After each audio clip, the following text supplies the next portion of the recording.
ආයිබෝවන් මම ලක්සේනානායක ඔන්න ලක්සේනානායක YouTube එකත් එක්ක එකතු වෙලා ඉන්න ඔබට මේ පරණ අවුරුද්ද තුල පරණ අවුරුද්දේ සියලුම දුර්වලකම් මගහැරලා අලුත් සිංහල අලුත් අවුරුද්දට පාතයි බන්න පෙර අපට පුණ්‍ය කාලයක් තියෙනවා. මේ පුණ්‍ය කාලය කියලා කියන්නේ රාගය මෝහය දෙවේශය ඇති නොවන ලෙස තමන්ගේ ආගම දහම අනුස්මරණය කරන වෙලාවයි. මේ පුණ්‍ය කාලය අප්‍රේල් මාස 13 වෙනි අඟහරුවාදා අපරභාග 8:09 සිට පසුදින එනම් 14 වෙනි බදාදා පූර්ව භාග 8:57 දක්වාම තියෙනවා. මේ පුණ්‍ය කාලයේ අපි කුසල් සිතක් වැඩි දියුණු කරගන්න ඕනේ. අප ගෞතම සම්මා සම්බුදු බුදුරජාන් වහන්සේ වදාළේ චේතනාවනම් භික්කවේ චේතනානම් භික්කවේ. අපේ චේතනාව තමයි අපිව ක්‍රියාවට යොමු කරන්නේ. ඒ නිසාම අපි චේතනාව පිරිසිදු කරගන්න ඕනේ. ඒ නිසාම මම ඔබට කරුණාවෙන් දයාවෙන් යෝජනා කරනවා. මේ වසංගතයක් තියෙන කාලය තුල ඔබට නිවසටම වෙලා බුදු ගුණ සිහි කරන්න අර්ථයත් එක්ක ඔබ බුදුරජාන් වහන්සේගේ බුදු ගුණ අර්ථයත් එක්ක සිහි කරන්න අපෝසත් නම් ඔබ නියම බෞද්ධයෙක් නෙමෙයි. මේ ලෝකෙට බිහි වුණු ශ්‍රේෂ්ඨයා අපව සසර දුකින් මුදවන්න මාර්ගයේ පෙන්වා දුන් ඒ සම්මා සම්බුදු බුදුරජාන් වහන්සේ කවුද කියලා අපි හරියටම අවබෝධ කරගන්න ඕන.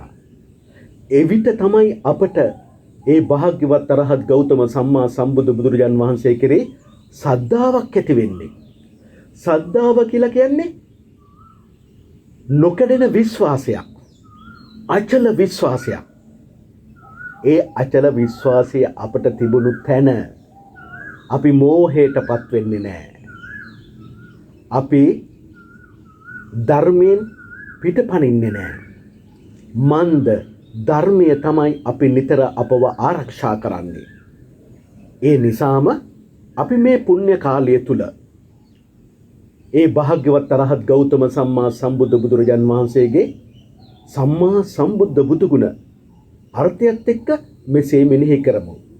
මෙනෙහි කරද්දී ඔබට සක්මන් භාවනාවෙනුත් මේ මෙනෙහි කිරීම කරන්න පුළුවන්. පුටුවක වාඩි වෙලත් මෙනෙහි කරන්න පුළුවන්. පద్මාසනයක ඉඳලත් ඔබට මේ මෙනෙහි කිරීම කරන්න පුළුවන්.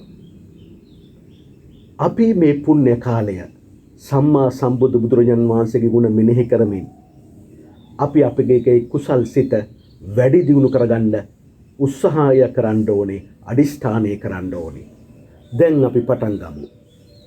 ඒ භාග්‍යවත් අරහත් ගෞතම සම්මා සම්බුදු බුදුරජාන් වහන්සේ රාගය මෝහය දෙවේශය සහ මුලින්ම දුරු කළ බැවින්ද සියලු කෙලෙස් සතුරන් පරාජය කළ බැවින්ද සියලුම ආශ්‍රවයන් නැති කළ බැවින්ද සංසාර චක්‍රයේ අරටුව සිදුලූ බැවින්ද සියලුම ලෝවැසියන්ගේ ආමිෂ පූජා ප්‍රතිපත්ති පූජා පිළිගැනීමට සුදුස්සෙක් වූ හේින්ද රහසින්වත් පව් නොකරන හේින්ද ඒ භාග්‍යවත් අරහත් ගෞතම සම්මා සම්බුදු බුදුරජාන් වහන්සේ අරහන් වනසේක. අරහන් නැමැති බුදු ගුණයෙන් යුක්ත වූ ඒ භාග්‍යවත් අරහත් ගෞතම සම්මා සම්බුදු බුදුරජාන් වහන්සේට මාගේ නමස්කාරය වේවා, මාගේ නමස්කාරය වේවා, මාගේ නමස්කාරය වේවා. මාගේ ජීවිතයද කැප කරමි, පූජා කරමි. පූජා වේවා, පූජා වේවා, පූජාමය වේවා. ඒ භාග්‍යවත් අරහත් ගෞතම සම්මා සම්බුදු බුදුරජාන් වහන්සේ කිසිවෙකුගේ ගුරු උපදේශකත්වයක් නොපතාම තමන් වහන්සේගේම ඥානින් නුවණින් ඉපදීම දුකක්, ජරාවට පත්වීම දුකක්, ලෙඩ රෝග වැළඳීම දුකක්, අප්‍රිය පුද්ගලයන් හා අප්‍රිය වස්තුන් හා එක්වීම දුකක්, ප්‍රිය වස්තුන්ගෙන් ප්‍රිය පුද්ගලයන්ගෙන් වෙන්වීම දුකක්, හඬා වැළපීමට ශෝකයට පත්වීමට සිදුවීම දුකක්, මරණයට පත්වීම දුක. තමන් කැමති දේ ඉටු නොවීම දුකක් ලෙස දුක්ඛ ආර්ය සත්‍ය අවබෝධ කරගස්සේක. දුක පිළිබඳ ආර්ය සත්‍ය අවබෝධ කරගස්සේක. පුනර්භවය ඇති කරන ආස්වාදයෙන් ඇලෙන ඒ තැන් වහා සතුටින් පිළිගන්නා වූ යම් තණ්හාවක් ඇද්ද ඒ තණ්හාව භව තණ්හාව විභව තණ්හාව කාම තණ්හාව ලෙස දුක්ඛ සමුදය ආර්ය සත්‍ය අවබෝධ කරගස්සේක. දුක හට ගැනීම පිළිබඳ ආර්ය සත්‍ය අවබෝධ කරගස්සේක. මේ භව තණ්හාව විභව තණ්හාව කාම තණ්හාව ශේෂයක් නොමැතිව ඉතිරියක් නොමැතිව නොඇල්මෙන් නිරුද්ධ කිරීමට දුරු කිරීමට නැති කිරීමට ශුන්‍ය කිරීමට සියලුම තණ්හාවන්ගෙන් මිදීමට ආලය රහිත කරවීමට දුක්ඛ නිරෝධ ආර්ය සත්‍ය අවබෝධ කරගස්සේක. දුක නැති කිරීම නම් ආර්ය සත්‍ය අවබෝධ කරගස්සේක. දුක නැති කිරීම පිණිසම පවතිනා වූ ප්‍රතිපදාව නැමැති ආර්ය සත්‍ය අවබෝධ කරගස්සේක. දුක්ඛ නිරෝධ ගාමිනී ප්‍රතිපදා ආර්ය සත්‍ය අවබෝධ කරගස්සේක. මෙසේ දුක්ඛ ආර්ය සත්‍යයන් හතර පිළිබඳ අවබෝධාත්මක ඥානයක් තිබීමෙන් ඔබට සම්මා දිට්ඨියට පැමිණෙන්න පුළුවන්. සම්මා දිට්ඨියට පැමිණෙනු ඔබට නෙක්ඛම්ම සංකල්පය සියලුම කාමයන්ගෙන් වෙන් වෙලා අතහැරලා ජීවත් වෙන්න පුළුවන් වෙනවා. ඒත් එක්කම අව්‍යාපාද සංකල්පය ඔබ ද්වේෂයෙන්, ක්‍රෝධයෙන්, වෛරයෙන්, තරහවෙන්, ඊර්ෂ්‍යාවෙන්, අමනාපෙන් තොරව ඊතා මෛත්‍රී සහගතව ජීවත් වෙනවා. අවිහිංසා සංකල්පය නිතරම කායික මානසික සතුට ඇතුව ජීවත් වෙනවා. මෙසේ සිටින ඔබට සම්මා වාචා ඒ කියන්නේ බොරු කියන්න එපා, කේලම් කියන්න එපා, හිස් වචන කියන්න එපා, පරුෂ වචන කියන්න එපා. ඒත් එක්කම ප්‍රාණඝාතයෙන් වැළකීලා ජීවත් වෙන්න ඕනේ. අන්නගේ වස්තුව සොරකම් කරන්න සුදුසු නැහැ. වැරදි කාම සේවනයෙන් වැළකී ජීවත් වෙන්න ඕනේ. ඉන්පසුව සියලුම මිත්‍යා ආජීවයන් දුරුකට ඉතා ධාර්මික ලෙස ජීවත් වෙන්න ඕනේ. ඊළඟට අපි සම්මා සතිය වඩන්න ඕනේ. කය පිළිබඳ කෙලෙස් තවන වීරියෙන් යුතුව මනා නුවණින් සිහියෙන් යුතුව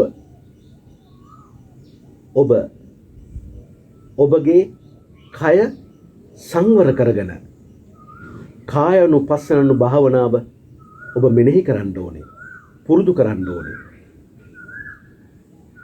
වේදනාව පිළිබඳ කෙලෙස් තවන වීරියෙන් යුතුව මනා නුවණින් සිහියෙන් යුතුව ලෝකේ ඇලීම් ගැලීම් දුරුකටගෙන වේදනානුපස්සන භාවනාවෙන් ඔබ කල් ගෙවන්න ඕනේ. සිත ඔබ ආරක්ෂා කරගන්න ඕන. සිත කෙලෙස් තවන වීරියෙන් යුතුව මනා නුවණින් සිහින් යුතුව ලෝකයේ ඇලීම් ගැලීම් දුරුකටගෙන චිත්තානුපස්සනානු භාවනාවෙන් ඔබ කල් ගෙවන්න ඕන. ඒ කියන්නේ සිත රාගෙන්, මොහෙන්, ද්වේෂයෙන් ඔබ ආරක්ෂා කරගන්නවා. ඒත් එක්කම ධර්මයේ පිළිබඳ කෙලෙස් තවන වීරියෙන් යුතුව මනා නුවණින් සිහින් යුතුව ලෝකයේ ඇලීම් ගැලීම් දුරුකටගෙන ධර්මානුපස්සනානු භාවනාවෙන් කල් ගෙවන්න ඕනේ. ධර්මයේ සිහි කරන විට ඔබ රාගය අතහරිනවා, මෝහය අතහරිනවා, ද්වේෂය අතහරිනවා. සතර සතිපට්ඨානය මෙසේ ඔබ ප්‍රගුණ කරනවා. ඉන්පසු සම්මා වීරියට පැමිණෙනවා. නූපන් අකුසලය උපද්දවා නොගැනීම පිණිස ඔබ කැමැත්තක් ඇති කරගන්නවා. ඒ සඳහා වෑයම් කරනවා, වීරිය වඩනවා. සිත එක කරගෙන වීරිය වඩනවා. සිත දැඩි කොටගෙන වීරිය වඩනවා. ඉන්පසුව පවතින අකුසලයන් ප්‍රහාණය කිරීම පිණිස ඔබ කැමැත්තක් ඇති කරගන්නවා. ඒ සඳහා වෑයම් කරනවා, වීරිය වඩනවා. සිත එකඟ කරගෙන වීරිය වඩනවා. සිත දැඩි කොටගෙන වීරිය වඩනවා. ඉන්පසුව නූපන් කුසලය උපද්දවා ගැනීම පිණිස ඔබ කැමැත්තක් ඇති කරගන්නවා. ඒ සඳහා වෑයම් කරනවා, වීරිය වඩනවා. සිත එකඟ කරගන්නවා. සිත දැඩි කරගෙන වෑයම් කරනවා.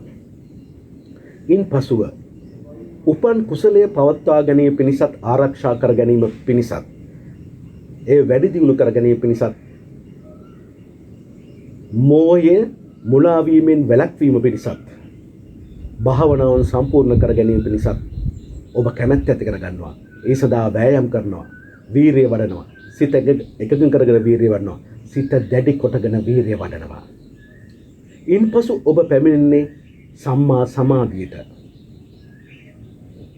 ඒ කියන්නේ සියලුම අකුසල් ධර්මයන්ගෙන් වෙන් වෙලා, කාමයන්ගෙන් වෙන් වෙලා, විතර්ක විචාර සහිත විවේකයෙන් හටගන්නා වූ ප්‍රීතිය සැපත ඇති පළවෙනි ධ්‍යාන උපද්දවාගෙන ඔබ ජීවත් වෙනවා. දෙවැන්න විතර්ක විචාර සංසිඳීමෙන් ශරීරයේ අභ්‍යන්තරයේ ඇතිවන්නා වූ අධ්‍යාත්මික මනා වැටහීමකින් යුක්තව සිත එකඟ කරගෙන, මනස එකඟ කරගෙන විතර්ක විචාර රහිත සමාධියෙන් හටගන්නා වූ ප්‍රීතිය සතුට ඇති දෙවන ධ්‍යාන උපද්දවාගෙන ජීවත් වෙනවා. තුන්වෙනුව ප්‍රීතියට නොඇල්මෙන් නමුත් මනා නුවණින් සිහියෙන් යුතුව කායික සැපයේ විඳින්මින් උපේක්ෂා සහගතව තුන්වෙනි ධ්‍යානයේ උපද්දවාගෙන සතුටින් ජීවත් වෙනවා. හතරවැන්න සැප ප්‍රහාණය කරනවා, දුක ප්‍රහාණය කරනවා. පළමුව සොම්නසද දෙවනුව දොම්නසද නැති කරගන්නවා. සැප රහිත දුක රහිත අති පාරිශුද්ධ වූ සිහියෙන් යුතු උපේක්ෂාවෙන් යුතුව හතරවෙනි ධ්‍යාන උපද්දවාගෙන සතුටින් ජීවත් වෙනවා. මෙසේ ඔබ නූපන් ධර්මය උපද්දවා ගනිමින් මාර්ගඵල ප්‍රගුණ කරමින් චතුරාර්ය සත්‍ය අවබෝධ කරගෙන අන් අයටද අවබෝධ කළ බැවින් ඒ භාග්‍යවත් අරහත් ගෞතම සම්මා සම්බුදු බුදුරජාන් වහන්සේ සම්මා සම්බුද්ධ වනසේක. ඒ භාග්‍යවත් අරහත් ගෞතම සම්මා සම්බුදු බුදුරජාන් වහන්සේ අසීමිත ප්‍රඥාවෙන් යුක්ත වුණසේක, පූර්ණ වුණසේක. විශේෂ ඥානයෙන් යුක්ත වූසේක, පූර්ණ වූසේක. අවිද්‍යාව සහ මුලින්ම දුරු කළසේක, විද්‍යාව සහ මුලින්ම පූර්ණ කළසේක. අවබෝධය තුලින් හැසිරීමේ රටාව සකස් කරගත්සේක. සීලය, සමාධිය, ප්‍රඥාව යන ත්‍රි විද්‍යාවෙන්ද, අෂ්ට විද්‍යාවෙන්ද, 15 චරණ ධර්මයන්ගෙන්ද පූර්ණ වූ බැවින් ඒ භාග්‍යවත් අරහත් ගෞතම සම්මා සම්බුදු බුදුරජාණන් වහන්සේ විද්‍යාචරණ සම්පන්න වනසේක. ඒ භාග්‍යවත් අරහත් ගෞතම සම්මා සම්බුදු බුදුරජාණන් වහන්සේ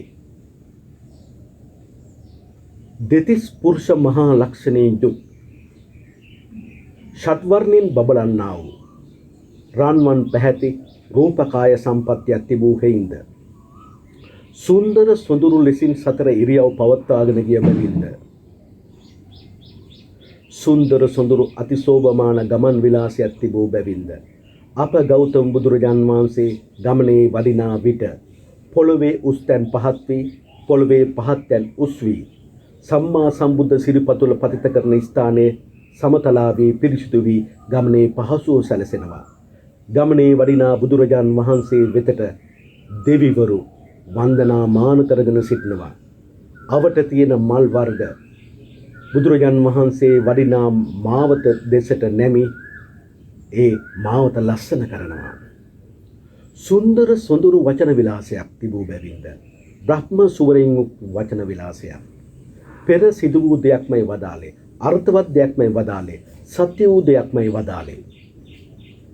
එලෙසම ලෝක සත්වයාගේ පිනස් පරිපූර්ණ කරනු පිණිස අවස්ථානුකූලව තමන් වහන්සේගේ වචනය වදාලා. මෙසේ අති දුෂ්කර වූ සංසාර ගමනක් තමන් වහන්සේ විසින්ම සොයාගත් ආර්ය අෂ්ටාංගික මාර්ගයේ තුලින් අවබෝධ කරගෙන සුන්දර සොඳුරු ලෙස නිර්වාණය අවබෝධ කරගත්තේ ඒ භාග්‍යවත් අරහත් ගෞතම සම්මා සම්බුදු බුදුරජාන් වහන්සේ සුගත වනසේක. ඒ භාග්‍යවත් අරහත් ගෞතම සම්මා සම්බුදු බුදුරජාන් වහන්සේ සම්මා සම්බුද්ධත්වයට පත්වන මොහොතේ මේ ලෝකය, රූප ලෝකය, අරූප ලෝකය, කාම ලෝකය යන ලෝක ත්‍රිත්වකින් යුතුව සෑදී තිබුණු බව අවබෝධ කරගත් හේින්ද ඒ හා සමාන අවබෝධයක් තිබූ තමන් වහන්සේ හා සමාන කෙනෙක් තවත් නොමැති නිසාද ඒ භාග්‍යවත් අරහත් ගෞතම සම්මා සම්බුදු බුදුරජාන් වහන්සේගේ උපත, අභිනිෂ්ක්‍රමණය, බුද්ධත්වය, ධම්මචක්ක සූත්‍රයේ පැවැත්වීම, පරිනිර්වාණය මේ සියලු දා දැනුණු දස දහසක් සක්වලයන් මනා ලෙස අවබෝධ කරගත් හේින්ද එලෙසම අවිච්ඡයේ සිට භවග්‍රේ දක්වා අප ගෞතම සම්මා සම්බුදු බුදුරජාණන් වහන්සේගේ බුද්ධ ආඥාව පැනගුණු කෝටියක් ලක්ෂ සක්වලයන් මනා ලෙස අවබෝධ කරගත්තේින්ද සත්ව ලෝකයන්, අවකාශ ලෝකයන්, සංස්කාර ලෝකයන් මනා ලෙස අවබෝධ කරගත්තේින්ද සත්‍යක උපත ජීවත් වීම මරණය නැමැති උපත මනා ලෙස අවබෝධ කරගත්තේින්ද සතර මහා ධාතුන් ලෝකේ ආයතන කෙරෙහි යම් බැස ගැනීමක් ඇද්ද? චේතනාත්මක අරිටන් කිරීමක් ඇද්ද? සෑම සත්‍යයකගේ ශරීරයේ තුල යම් කිසි කෙලෙස් අභ්‍යන්තරේ පැසවීමක් ඇද්ද? ඒවා සියල්ලම නිරුද්ධ කරමින් ඒවා මත නොඇලෙමින් නිදහස් ලෝකයා සමග ජීවත් වූ බැවින් ඒ භාග්‍යවත් රහත් ගෞතම සම්මා සම්බුදු බුදුරජාන් වහන්සේ ලෝක විදූවනසේක. ඒ භාග්‍යවත් රහත් ගෞතම සම්මා සම්බුදු බුදුරජාන් වහන්සේ සීලය, සමාධිය, ප්‍රඥාව, විමුක්තිය, විමුක්ති ඥාන දර්ශනය මනා ලෙස ප්‍රගුණ කළ බැවින්ද, පූර්ණ කළ බැවින්ද ඒ හා සමානව මේ පංච ගුණ ධර්ම පූර්ණ කළ තවත් අයෙක් නොමැති නිසාද ඒ භාග්‍යවත් රහත් ගෞතම සම්මා සම්බුදු බුදුරජාන් වහන්සේ අනුත්තර නම් වූසේක. ඒ භාග්‍යවත් රහත් ගෞතම සම්මා සම්බුදු බුදුරජාන් වහන්සේ තමන් වහන්සේගේ ඉරිදි ප්‍රතිහාරය තුල, ආදේශන ප්‍රතිහාරය තුල, අනුශාසනීය ප්‍රතිහාරය තුල බඹුන්, මරුන්, දෙවියන්, මිනිස්යන්, ශ්‍රමණයන්, බ්‍රහ්මණයන් සහිත ලෝකයා දමනය කිරීමට සමත් වූ බැවින් පුරුෂ ධම්ම සාරථී වනසේක. ඒ භාග්‍යවත් රහත් ගෞතම සම්මා සම්බුදු බුදුරජාණන් වහන්සේ අනුත්තර පුරුෂ ධම්ම සාරථී වනසේක. ඒ භාග්‍යවත් අරහත් ගෞතම සම්මා සම්බුදු බුදුරජාණන් වහන්සේ මේ දෙව්මිනිස් ලෝකයාට ධර්මයෙන් අර්ථයෙන් අනුශාසනා කරන ලද එකම ශාස්ත්‍රයන් වහන්සේ වනසේක. මේ ලෝක සත්වයන් පවෙන් වළක්වා ගුණයේ පිහිටවන ලද මුනිంద్రයන්න් වහන්සේ වනසේක. මේ ලෝකයේ පුරාවටම දුකක් තිබෙන බවත්, දුකට හේතුව තෘෂ්ණාව බවත්, තෘෂ්ණාව ප්‍රහාණය කිරීමට චතුරාර්ය සත්‍ය අවබෝධ කරගත යුතු බවත්, චතුරාර්ය සත්‍ය අවබෝධ කර ගැනීමට සුන්දර සොඳුරු ආර්ය අෂ්ටාංගික මාර්ගය තුල ගමන් කරන යුතු බව මනාව පෙන්වා දුන් බැවින් ඒ භාග්‍යවත් රහත් ගෞතම සම්මා සම්බුදු බුදුරජාන් වහන්සේ සත්තා දේව මනුස්සානන් වනසේක. ඒ භාග්‍යවත් අරහත් ගෞතම සම්මා සම්බුදු බුදුරජාන් වහන්සේ දුක්ඛ ආර්ය සත්‍ය අවබෝධ කරගස්සේක. දුක්ඛ සමුදය ආර්ය සත්‍ය අවබෝධ කරගස්සේක. දුක්ඛ නිරෝධ ආර්ය සත්‍ය අවබෝධ කරගස්සේක. දුක්ඛ නිරෝධ ගාමිනී ප්‍රතිපදා ආර්ය සත්‍ය අවබෝධ කරගස්සේක. මෙසේ චතුරාර්ය සත්‍ය අවබෝධ කරගෙන තමන් වහන්සේ විසින්ම අන් අයටද අවබෝධ කළ බැවින් ඒ භාග්‍යවත් රහත් ගෞතම සම්මා සම්බුදු බුදුරජාන් වහන්සේ බුද්ධ වනසේක. ඒ භාග්‍යවත් රහත් ගෞතම සම්මා සම්බුදු බුදුරජාන් වහන්සේ තමන් වහන්සේගේ රාගය, මොහය, දෙවේසී සහ මුලින්ම නසා දමා සම්මා සම්බුද්ධත්වයට පත්වනුසේක. මේ ලෝකයේ තියෙන සීලුම ආගම් නම් වශයෙන් හඳුනාගෙන නාම වර්ගයන් වශයෙන් බෙදා දැක්වීමට සමත් වුණුසේක. සාර සංකීය කල්ප ලක්ෂයක් තිස්සේ පෙරුම් පරමින් පාරමී පුරමින් රැස් කරගත් අප්‍රමාණ කුසල් පින්වලින් ආලෝකමත් වුණුසේක. අනන්ත වූ අරහන් බුදු ගුණය, සම්මා සම්බුද්ධ බුදු ගුණය, විද්‍යාචරණ සම්පන්න බුදු ගුණය, සුගත බුදු ගුණය, ලෝක විදූ බුදු ගුණය, අනුත්තර පුරුෂ ධම්මසාරති බුදු ගුණය, සත්තා දේව මනුස්සානන් බුදු ගුණය, බුද්ධ බුදු ගුණය දරා සිටීමට තරම් භාග්‍යවන්ත වූ බැවින් භගවා වනසේක. මෙසේ බුදු ගුණ අර්ථයත් එක්ක සිහි කරමින් කුසල් සිත් වර්ධනය කර ගැනීමෙන් අකුසල් සිත් මකා දමමින් ප්‍රහාණය කරමින් මේ සිංහල අලුත් අවුරුද්ද තුල ඔබ සැප ජීවිතයක්,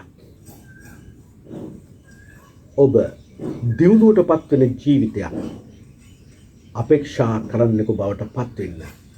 ඒ සඳහා නිර්මල වූ බුදු දහම තුල එහි ශ්‍රේෂ්ඨයාණන් වූ ඒ භාග්‍යවත් රහත් ගෞතම සම්මා සම්බුදු බුදුරජාන් වහන්සේගේ සම්මා සම්බුදු ගුණ මේ පුණ්‍ය කාලය තුල මෙනෙහි කරන්න. මේ අත්දැකීම ඔබගේ ජීවිතය තුළට රැගෙන සෑම දිනක අඩුම වශයෙන් උදේ හවස හෝ රාත්‍රී දෙවරක්වත් මේ බුදුගුණ අර්ථයත් එක්ක සිහි කරන්න. ඔබ කවදාවත් කරදරයකටපත් වෙන්නේ නැහැ. දුකකටපත් වෙන්නේ නැහැ. කරදරයකටපත් වුණු විට එයින් මිදෙන මාර්ගය ඔබගේ මනසට එනවා. දියුණුවක් ඇති වෙන විට ඒ දියුණුව ලබන්න උන මාර්ගය ඔබගේ දෙනතට පේනවා. හදවතට දැනෙනවා. ඒ තමයි බුදුගුණ මෙනෙහි කරපු මාගේ අත්දැකීම. ඔබ සැමට තෙරුවන් සරණයි. දෙවි පිහිටයි.